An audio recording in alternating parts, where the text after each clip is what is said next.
आरहत वाङ्मय में कहा गया है,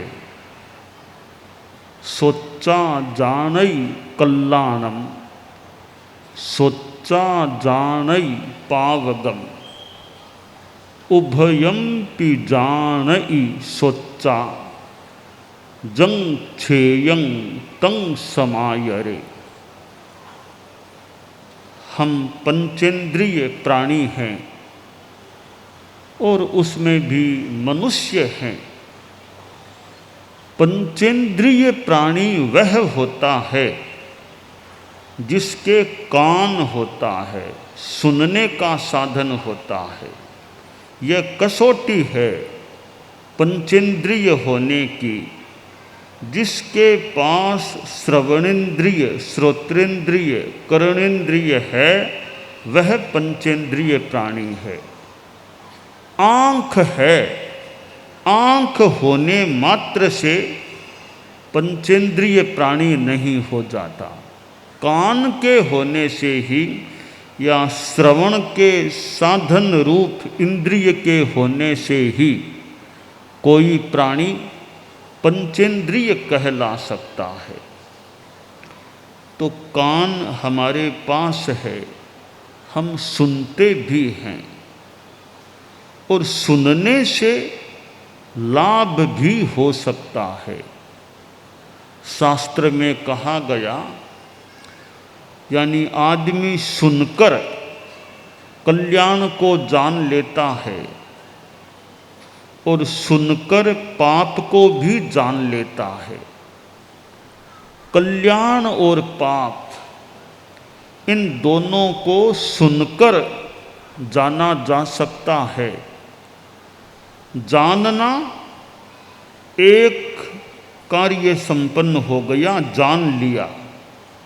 जानने के बाद जो हेय है, त्याज्य है, गलत है, उसको छोड़ देना और जो अच्छा है, श्रेय है, छेक है, कल्याणकारी है, उसे स्वीकार कर लेना, तो पूरा कार्य हो जाता है। डॉक्टर को दिखा दिया, डॉक्टर ने प्रेस्क्रिप्शन दे दिया, दवाई लिख दी, दवाई बाजार से लेकर भी आ गया, पर दवाई को लेता नहीं है आदमी, तो अधूरा काम होगा नहीं, होता नहीं पूरा। दवाई डॉक्टर ने बता दी, दवाई लेकर आ गया, अब डॉक्टर के कहे अनुसार टाइम टू टाइम दवाई ली जाती है तो बीमारी से राहत प्राप्ति का रास्ता प्रशस्त हो सकता है। इसी प्रकार धर्म, गुरु, संत ये एक प्रकार के मान लें डॉक्टर होते हैं, आध्यात्मिक डॉक्टर इनको मान लें। इन्होंने बता दिया यह करने का, यह नहीं करने का। डॉक्टर ने बता दिया यह खाना, यह नहीं खाना, यह दवाई लेना। तो साधु ने, धर्म गुरुओं ने बता दिया भी इस रास्ते पर चलो, यह ठीक है, यह रास्ता गलत है। उन्होंने बता दिया, अब वो सुनने वाला ध्यान दे कि मैं जो मुझे बताया गया है वो अच्छा रास्ता है, यह गलत रास्ता है, तो मैं गलत रास्ते पर न जाऊं, अच्छे रास्ते पर चलूं। चलेगा अच्छे रास्ते पर तो उसका कल्याण हो सकता है। तो हमें सुनने से ज्ञान मिलता है। वर्तमान में तो पुस्तकें भी इतनी सुलभ होती है और आजकल यह सोशल मीडिया के युग में इतनी सुविधा हो गई है, घर बैठे प्रवचन सुन लो। कार में यात्रा करते करते मोबाइल फ़ोन है, यूट्यूब प्रवचन चल, कार में बैठे बैठे यात्रा करते करते सुन लो। तो वर्तमान युग में यह सोशल मीडिया, मोबाइल, कंप्यूटर आदि जो उपकरण हैं, टीवी तो है ही, इनसे धार्मिक सुविधा भी हो गई है।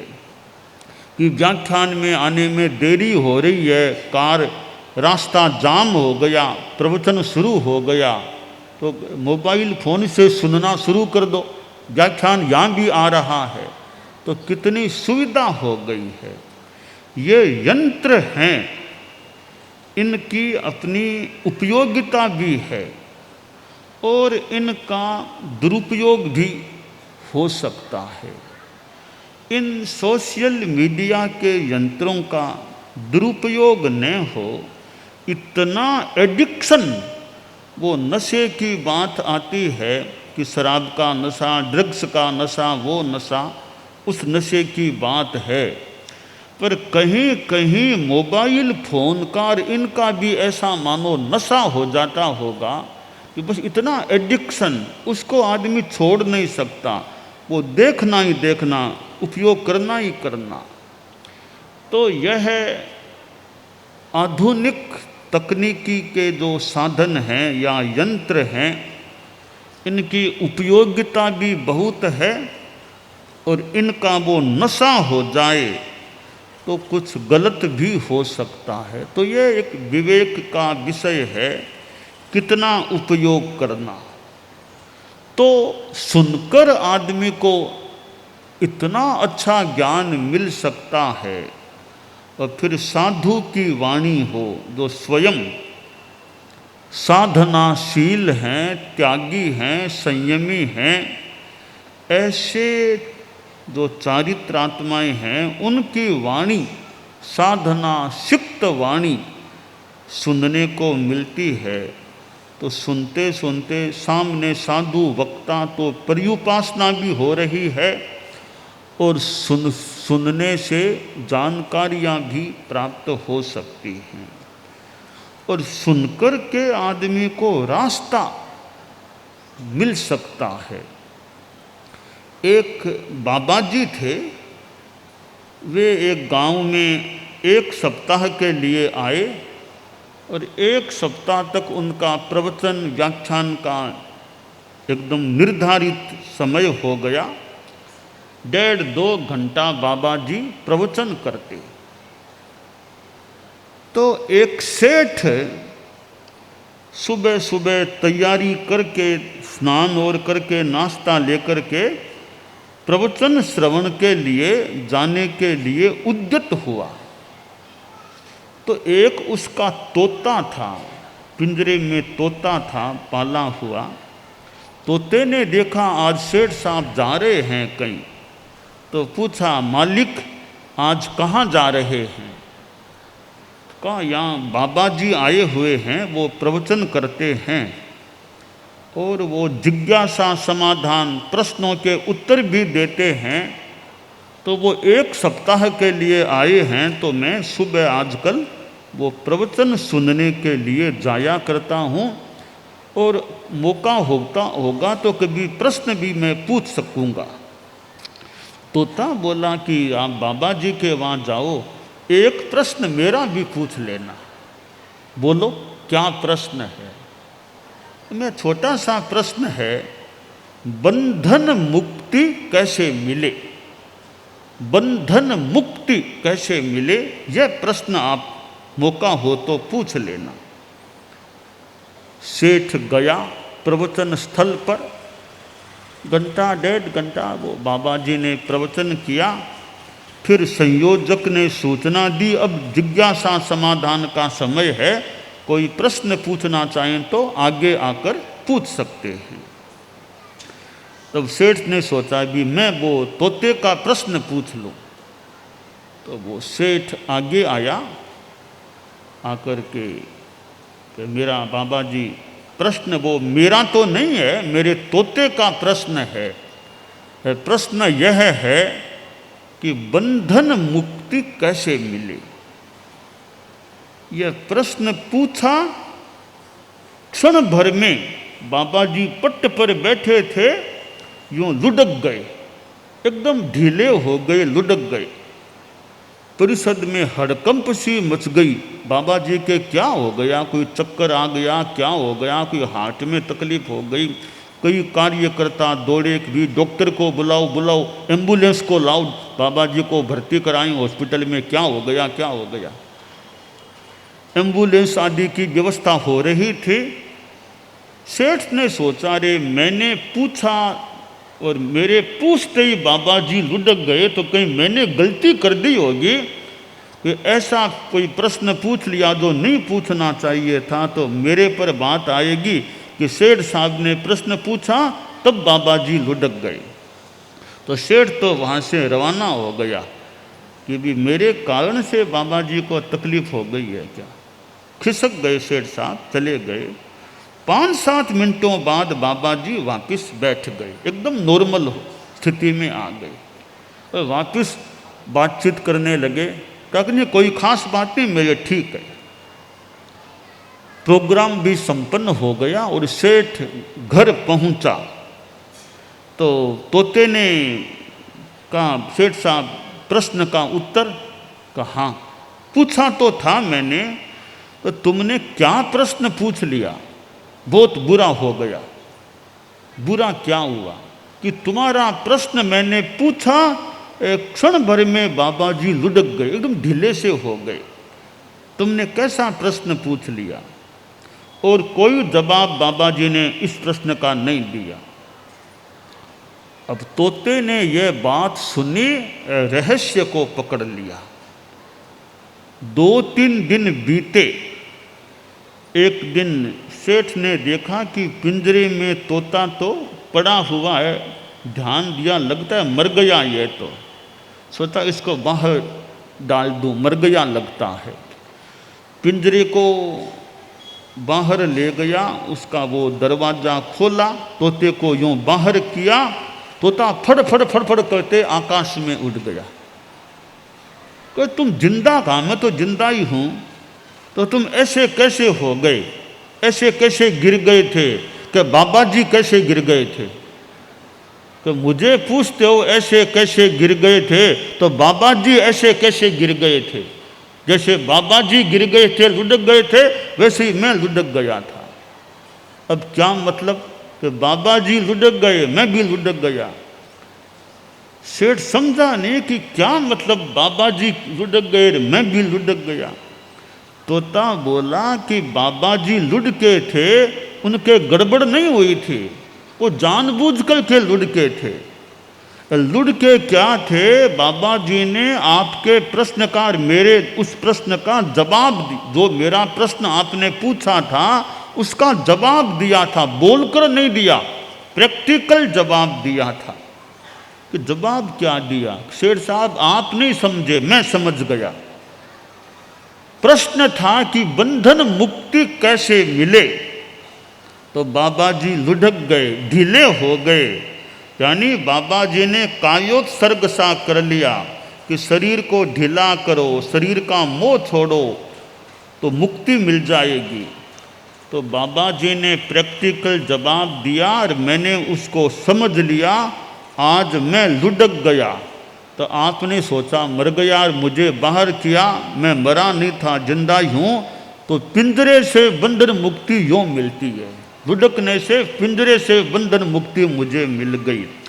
इससे आगे की जो बात है, संसार से बंधन मुक्ति कैसे मिले, कि ढीला छोड़ो, पकड़ को छोड़ो, शरीर का मोह छोड़ो, संसार की मोह माया को छोड़ो, तो वो बंधनों से, कर्मों से मुक्ति मिल सकती है।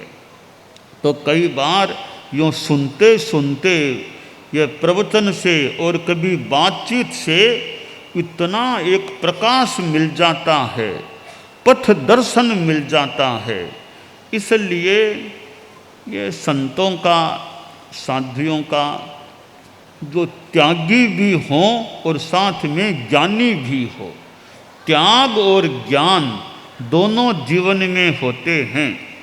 तो ऐसी चारित्रात्माओं का प्रवचन श्रवण, सन्यासियों का प्रवचन श्रवण होता है तो उससे अनेक लाभ मिल सकते हैं।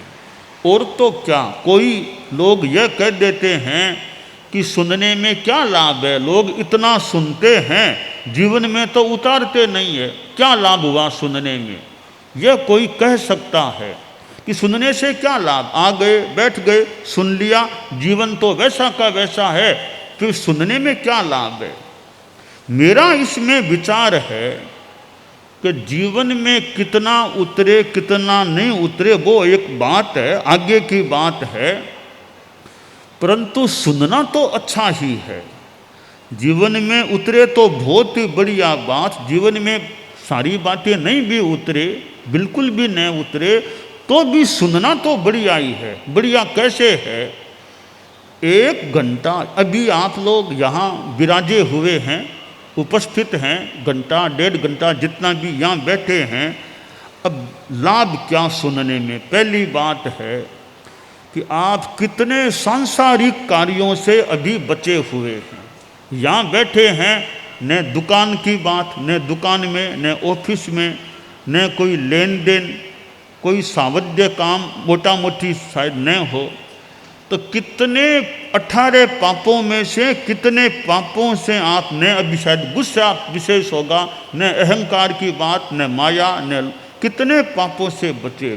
तो साधु के पास 1-1.5 घंटा प्रवचन में बैठते हैं, तो वो 1-1.5 घंटा कितना पापों से बचा हुआ आपका बीतेगा। यह एक अच्छी बात कहने हो गई। दूसरी बात कि ध्यान से सुनते हैं तो सुनने से कई जानकारियाँ मिल सकती है, कई जानकारियाँ नई मिल सकती हैं, और कई जानकारियाँ जो आपको पहले से है वो कन्फर्म हो सकती है कि जो जानकारी मैंने वहाँ ली थी इन्होंने भी वही बात कही है, तो यह बात मेरी सही होने की ज़्यादा संभावना बन गई है। तो जानकारियाँ नई भी मिल सकती है या पुरानी जानकारियाँ और कन्फर्म हो सकती है, पुष्ट हो सकती है। तो तीसरा लाभ देखिए, कई बार प्रवचन सुनते सुनते अपने मन की जिज्ञासा का समाधान मिल सकता है और अपने जीवन की समस्या का समाधान का रास्ता भी कई बार सुनते सुनते मिल सकता है। तो समस्याओं का समाधान मिल सकता है। चौथा लाभ देखिए, कोई अच्छा वक्ता है, उसको ध्यान से सुनेंगे तो सुनने वाला भी सुनते सुनते अच्छा वक्ता बन सकता है। अच्छे को सुनेंगे, सुनते सुनते सुनते सुनते कैसे बोलना, कौन सी कहानी, कौन सा श्लोक, बात को कैसे उठाना, कैसे समापन करना, अच्छी तरह ग्रहण करने से श्रोता भी अच्छा वक्ता बनने की स्थिति में आ सकता है। 5 अगला लाभ देखें, हमारे जैन धर्म में सामायिक होती है। अगर प्रवचन सुनने के समय सामायिक और ले ली तो सुनने का लाभ तो है ही, सामायिक का लाभ भी और साथ में हो गया। इसलिए जीवन में उतरे यह बढ़िया है, होना अच्छा है। बाई चांस सारी बातें जीवन में न भी उतरे तो प्रवचन सुनना कोई गलत नहीं है। इतना लाभ तो हुआ, इतने कदम आगे बढ़ गए। आज आपने 2, 4, 5 बातें सुन ली, आपके दिमाग में आ गई, वो जीवन में आज न उतरे, कल न उतरे, परसों न उतरे, साल 2 साल बाद कभी दिमाग में आएगा वो बात मैंने सुनी थी, अब मुझे जीवन में भी उसको उतारनी चाहिए। तो कब की सुनी हुई बात आगे भी जीवन की दिशा और दशा को बदलने में सहायक बन सकती है। तो इसलिए यह सुनना अपने आप में महत्वपूर्ण बात है। परम पूज्य आचार्य श्री तुलसी जो कितनी यात्राएं की, महाराष्ट्र में इधर पधारे थे और कितना वो प्रवचन करते थे। और आचार्य श्री महाप्रज्ञ जी तो 20 साल पहले ही, लगभग 20 साल पहले पधारे, मर्यादा महोत्सव हुआ और उनका प्रवचन होता।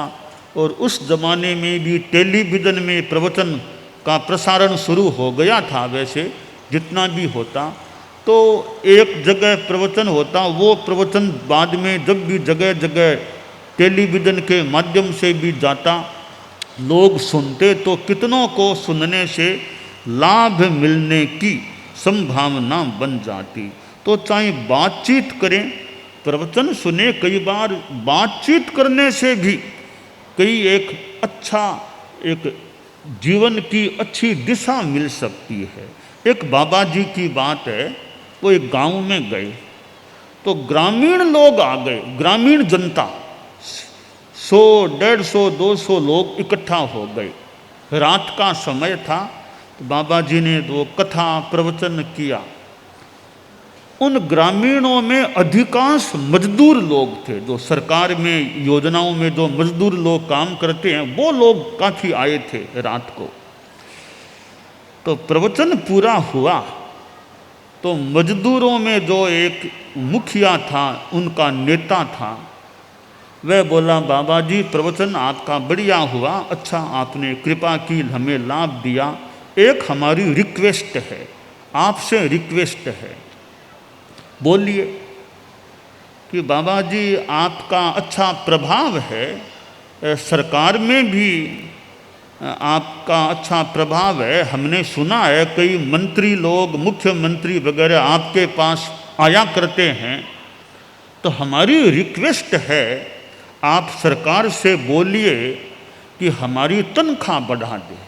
हम गरीब लोग हैं, मजदूरी सरकार की योजनाओं में मजदूरी करते हैं, तनख्वाह भी सीमित थोड़ी है, तनख्वाह बढ़ा दी जाए, हमारे परिवार का भरण पोषण अच्छी तरह हो सके। गरीबों पर आप दया करना, सरकार से बोलना कि जब भी आपके पास आए मुख्यमंत्री वगैरह, तो हमारी तनख्वाह बढ़ाने की बात बोलिएगा। तो बाबा जी ने कहा, भी यह तनख्वाह की बात है, ठीक है, सरकार के लोग हमारे पास आते हैं, मुख्यमंत्री आते हैं, और भी मंत्री आते हैं, कभी और बड़े नेता भी आ जाते हैं, परंतु वे अब जो आएंगे तो तनख्वाह की बात मैं करूं न करूं एक अलग, परंतु मैं कुछ तुम्हारा वेतन कह दो, किसी रूप में तुम्हारा पैसा आज ही बढ़ा सकता हूं, बहुत बड़ी कृपा होगी हमारी, पैसा बढ़ा दो आप। तो बाबा जी ने कहा, देखो तुम इतने 50, 60, 70 मजदूर बैठे हो, तुम में से बीड़ी सिगरेट पीने वाले कोई हैं या नहीं? प्राय सब ने कहा, बाबा जी आपके सामने झूठ तो नहीं बोलना चाहते, और कहीं तो झूठ भी बोल दे, और कहीं तो झूठ बोल सकते हैं, आप संत हैं, आपके सामने झूठ नहीं बोलना चाहते, हम लोग प्राय बीड़ी और पी लेते हैं। ठीक, शराब पीने वाला, तो कई बोले कि शराब भी हम पीते हैं। तो बाबा जी ने कहा, तुम ये शराब, बीड़ी और कुछ सिगरेट पीते हो, तो एक महीने में तुम्हारा कितना खर्चा हो जाता होगा ये नशे में, शराब, सिगरेट, बीड़ी में और में। एक आदमी बोला, बाबा जी अब थोड़ा कम बत्ती मान लो, आप कुल मिला के अंदाज मान लो, अंदाज 300 रुपये तो हमारे एक आदमी के इसमें महीने भर में, कोई कभी पिए कोई कभी पिए, तो 300 रुपये एक महीने के आप मान लो लग जाते हैं। बाबा बोला, नशा करने में कोई लाभ? तो बाबा जी लाभ तो क्या है, आदत पड़ गई है, एक काम करो, हिम्मत करो, तुम नशे का त्याग कर दो, न बीड़ी न सिगरेट न शराब, सबका त्याग करो। कई लोगों ने कहा, बाबा जी आपकी साक्षी से आपने इतना कहा, हम त्याग करते हैं, जिंदगी भर के लिए नशे का, बीड़ी सिगरेट शराब का त्याग है। तो बाबा जी बोले, जो 300 रुपये नशे में लगते थे वे तुम्हारे बच गए ना, अब तुम्हारे 300 रुपये बच गए, अपने आप एक तनख्वाह एक जैसे बढ़ गई तुम्हारी, 300 बच गए, अब परिवार का अच्छा काम होगा। बोले, बाबा जी बहुत कृपा की, आपने हमारे जीवन को अच्छा बना दिया, वो नशा भी छूटा और हमारे पैसे का बढ़िया उपयोग करेंगे परिवार के लिए। तो बातचीत से, उपदेश से कई बार ऐसा मार्ग मिल जाता है कि जीवन की समस्याओं का समाधान हो सकता है। हमारा जीवन है, अब जीवन में कठिनाइयाँ, समस्याएं तो आ सकती हैं, और तो क्या साधुओं के जीवन में भी आ सकती है।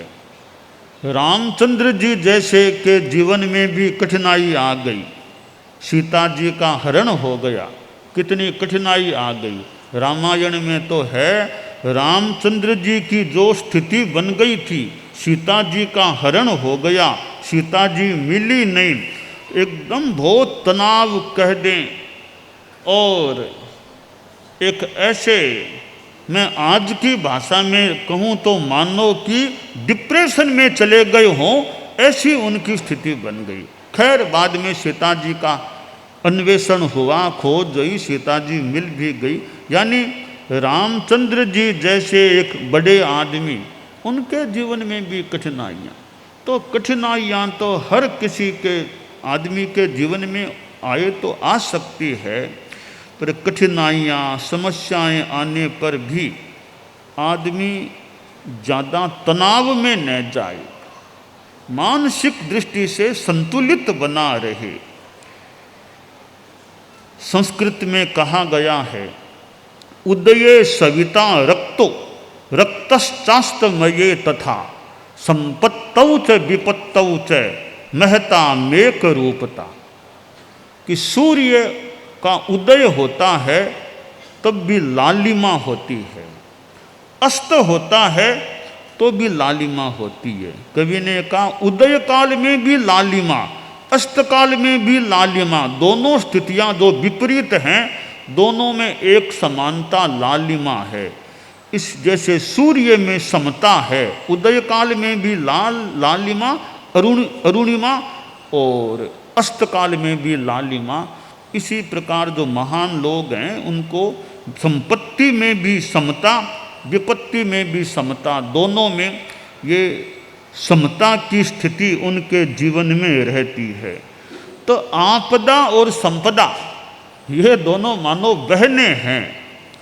एक गरीब आदमी था, आर्थिक दृष्टि से बड़ी परेशानी थी, तो कहा क्या करूं। किसी ने सलाह दी तुम राजा के पास चले जाओ और राजा को ऐसी बताऊं वैसी बात बोल देना, संभवतः राजा तुम्हें कुछ दे देगा, व्यवस्था कर देगा।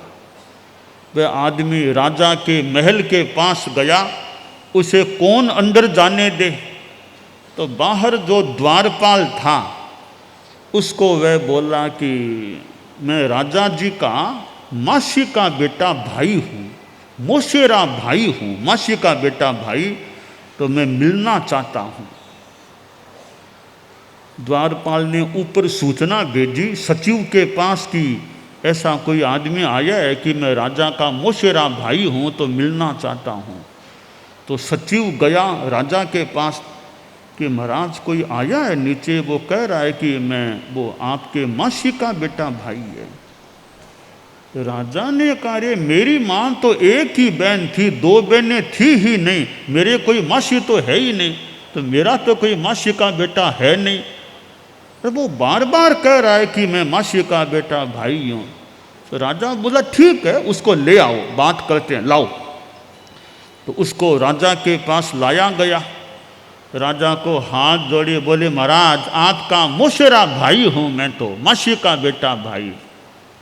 राजा फिर सोचने लगा रे मेरे कोई मासी तो है ही नहीं, थी नहीं, कभी तुम कहाँ क्यों, मैं तो जानता नहीं। तो वो आदमी बोला महाराज मैं आपका मासी का बेटा भाई। कैसे? कि कैसे क्या? आपकी माँ का नाम है संपदा, मेरी माँ का नाम है विपदा।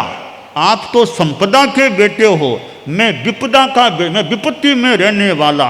तो संपदा विपदा तो दोनों बहनें होती है, आप संपदा के हो और मैं विपदा का हूँ, इसलिए मैं आपका मासी का बेटा भाई हो गया। अब जो कुछ आप मेरे लिए करना चाहो कर दो।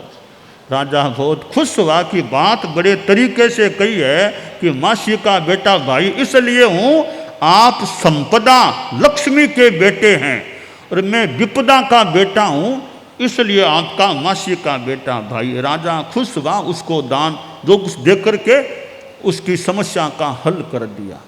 तो संपदा और विपदा जीवन में कभी संपदा होती है तो कभी विपत्ति भी आ सकती है। आदमी जीवन के एक भाग तक, जीवन के पूर्वार्ध में इतना संपन्न होता है, जीवन के उत्तरार्ध में संपन्नता में कमी आ जाती है। कई बार ऐसा हो सकता है, कोई आदमी पूर्वार्ध में सामान्य है, बाद में इतना संपन्न बन जाता है। तो एक जीवन काल में भी विपत्ति संपत्ति आ सकती है। तो संपत्ति विपत्ति दोनों में मानसिक संतुलन, समता भाव रखना हमारे शास्त्र में कहा गया।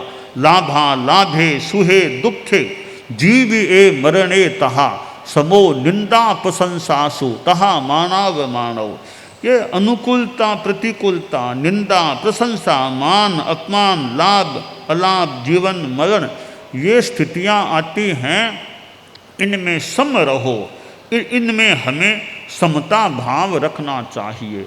आप लोग जो गृहस्थ हैं, साधुओं के भी कठिनाइयाँ आ सकती हैं, आप गृहस्थों के जीवन में भी कठिनाइयाँ आ सकती हैं, कभी अनुकूलताएं भी आ सकती हैं। इन अनुकूल प्रतिकूल परिस्थितियों में मानसिक बैलेंस, संतुलन को बनाए रखना, अभ्यास रखना, यह धर्म की साधना है कि हर स्थिति में समता रहे। समता, कठिनाई आ गई कोई बात नहीं, समता है, कठिनाई का हल खोजा जा सकता है, पर दिमाग पर ज़्यादा असर नहीं होना चाहिए। समस्या और दुख एक नहीं है, समस्या अलग चीज है, दुखी बनना, मन से दुखी बनना अलग चीज है। समस्याओं के आने पर भी आदमी भीतर से दुखी न बने, तनाव में ज़्यादा न जाए, अपना धार्मिक जप तप जो करना हो वो किया जा सकता है, मन में शांति बनी रहे, ऐसा प्रयास आदमी को करना चाहिए। तो जीने की एक बड़ी कला यह है, हर स्थिति में शांति में रहना, समता में रहना, न ज़्यादा गुस्सा करना, न कोई ज़्यादा लोभ में जाना, अपना शांति में। और जितना खुद की साधना में कुछ प्रयास किया जा सके, दूसरों के उत्थान में, धार्मिक आध्यात्मिक कल्याण में दूसरों के लिए जितना संभव हो उतना आदमी करे। हमारे पास कान है, हम कान से सुनते हैं, कान से क्या सुने?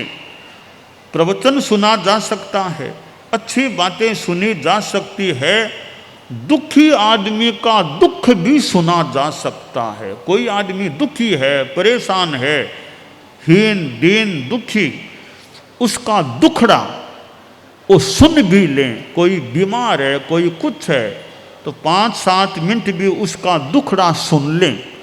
हम किसी का दुखड़ा सुनते हैं, सुनने के बाद हम कितना सहयोग कर सकें कितना न कर सकें वो तो बाद की बात है, कम से कम शांति से सुन तो लें। अब कोई साधु भी है, कोई तकलीफ है, समस्या है, तो तुम्हारे पास कोई साधु आ गया, ठीक है, तुम कितना क्या कर पाओगे, बाद की बात, साधु की बात ध्यान से सुन लो, उसकी क्या परेशानी है, क्या तकलीफ है। हम सहानुभूति से किसी का दुख सुनते हैं, सुनने से भी उसको थोड़ी शांति मिल सकती है, राहत मिल सकती है। मेरी बात कम से कम सुन तो ली, अब सुनने के बाद तुम जितना सहयोग कर सको उतना उसका सहयोग करो, सेवा करो, और ज़्यादा उसको सुख मिल सकेगा। तो हम सुने, दूसरों की समस्याओं को भी सुने, दुखों को भी सुने, कठिनाइयों को सुने, और सुनकर के उसको सांत्वना दें, उसको चित्त समाधि पहुंचाने का प्रयास करें। और जो मदद कर सकें, वो जैसे हमारे संत लोग हैं, मदद करने का भी प्रयास करें। तो हमारे कान दूसरों के दुख को सुनने में भी उपयोग में, काम में आने चाहिए। और आज दुनिया में जगह जगह कठिनाइयाँ, दुख, परेशानियाँ हो सकती है। किसी के मानसिक समस्या, किसी के शारीरिक समस्या, किसी के और व्यापारिक समस्या, पारिवारिक समस्या। तो समस्याग्रस्त लोग कोई आते हैं, उनकी बात को ध्यान से सुन लें, फिर जो कुछ धार्मिक आध्यात्मिक सहयोग दे सकें वो दे दें, तो कम से कम सुन तो लें। तो हमारे कान किसी का दुख सुनने में प्रयुक्त हों, यह भी एक अच्छी बात हो सकती है। तो हमें अपने कानों का बढ़िया उपयोग करना चाहिए। फालतू किसी की निंदा हो रही है बेकार की, वहाँ ज़्यादा कान को लगाने की अपेक्षा नहीं। फालतू बातें हो रही है, उनमें क्यों कान अपना अच्छा काम करें। तो हम कान का सदुपयोग करने का प्रयास करें। रोहिणी ये चोर था, भगवान महावीर की वाणी बिना मन सुन ली, बिना मन। कांटा चुभ गया जो भी, तो पहले तो कान में अंगुलियां डाल के जा रहा था, पर वो कांटा चुभ गया तो अंगुली निकालनी पड़ी। उस समय भगवान महावीर के कहते हैं कुछ वाणी कान में पड़ गई, बिना मन पड़ गई। वो थोड़ी बिना मन मानो सुनी हुई बात भी उसके लिए बड़ी उपयोगी बन गई। तो अच्छी बातें हम सुने, दूसरों का दुख भी सुन सकें तो सुने, फिर दूसरों का जितना सहयोग धार्मिक आध्यात्मिक जो कर सकें वो करने का प्रयास करें। तो इस प्रकार हम जो श्रोत्रेंद्रिय हमें मिली हुई है इसका अच्छा उपयोग कर सकते हैं और जीवन में धार्मिकता आध्यात्मिकता समाज में रहते हैं, परिवार में रहते हैं। आप लोग सामाजिक जीवन जो जिए परिवार में, तो समाज के प्रति भी एक कर्तव्य हो सकता है, परिवार के प्रति कर्तव्य हो सकता है। तो अपना जो कर्तव्य है उसके प्रति भी मान लो आदमी जागरूक रह सकता है। इधर अपनी आध्यात्मिक साधना के प्रति भी, कि जैसे हमारे सामायिक की बात आती है कि सामायिक करो, तो सामायिक 50 वर्ष पार हो गए, अब तो हो सके तो एवरेज में रोज एक सामायिक का समय निकालना चाहिए। 50 वर्ष आ गए, आधी शताब्दी बीत गई जीवन की। मान लो छोटे युवक हैं, किशोर हैं, वो रोज न भी कर सकें, वो कमाई में धंधे में और में रहते हैं। 50 पार हो जाए फिर लक्ष्य बनना चाहिए कि एवरेज में रोज एक सामायिक का समय निकाल सकूं तो सामायिक करूं, न वो तो सप्ताह में 2, 4, 5 सामायिक करें। तो ज्यों ज्यों उम्र फिर आगे बढ़ती है, तो 50 का मतलब एक आधी शताब्दी बीत गई। अब उत्तरार्ध मान लें, शताब्दी का उत्तरार्ध है, तो धार्मिक साधना के प्रति रुझान थोड़ा ज़्यादा बढ़ना चाहिए और धीरे धीरे धीरे अपना ज़्यादा समय कि 80 आ गए, 85 आ गए, अब तो ज़्यादा जितना हो सके आध्यात्मिक साधना में, स्वाध्याय में, उसमें ज़्यादा समय लगे। सक्रिय है, समाज का भी मान लो काम है, कोई वैसे बाधा वाली बात नहीं। सामाजिक काम किए जा सकते हैं, साथ में अपनी धार्मिक साधना के प्रति भी जागरूकता रहे और सामाजिक काम करें और काम करें, उसमें भी ईमानदारी, सच्चाई, अहिंसा ये तत्व जीवन में रहें। कई बार आदमी 80-85 का भी बड़ा सक्रिय रह सकता है, बहुत सक्रिय। तो सक्रियता रखने में दिक्कत नहीं इतनी, उसमें नैतिकता, आध्यात्मिकता, अहिंसा, दूसरों को अच्छी सलाह देना। 80-85 भी आ गए और समाज के लोग आए करें, उनको अच्छी सलाह दें, अच्छी बात बताएं, वो भी एक प्रकार की सेवा होती है। दूसरों को अच्छी सलाह देना भी एक सेवा हो जाती है। तो जितनी आध्यात्मिक धार्मिक सेवा की जा सके आदमी सेवा करने का भी प्रयास करे। तो हमारा जलगांव आना हुआ, द्विदिवसीय कार्यक्रम के साथ आना हुआ है और इतने लोगों ने, इतनी बड़ी परिषद है, इतने लोगों का यहाँ जमावड़ा हुआ है और गणमान्य लोग, और कल भी कितने आए थे, आज भी ऐसे गणमान्य लोग। और तो हमारे जीवन में नैतिकता, अहिंसा, धार्मिकता, जो गृहस्थ हैं, हमारा तो खैर साधुपन का जीवन है, गृहस्थों के जीवन में भी कितनी अहिंसा, नैतिकता। हम 3 बातें बताया करते हैं जनता के लिए: सद्भावना, नैतिकता, नशा मुक्ति। सद्भावना, जाति संप्रदाय आदि को लेकर दंगा फसाद मार काट हिंसा हत्या इनमें नहीं जाना चाहिए। सद्भावना मैत्री भावना रखनी चाहिए। नैतिकता यानी जो भी कार्य करें उसमें ईमानदारी रखने का यथासंभव प्रयास हो। और तीसरी चीज है नशा मुक्ति।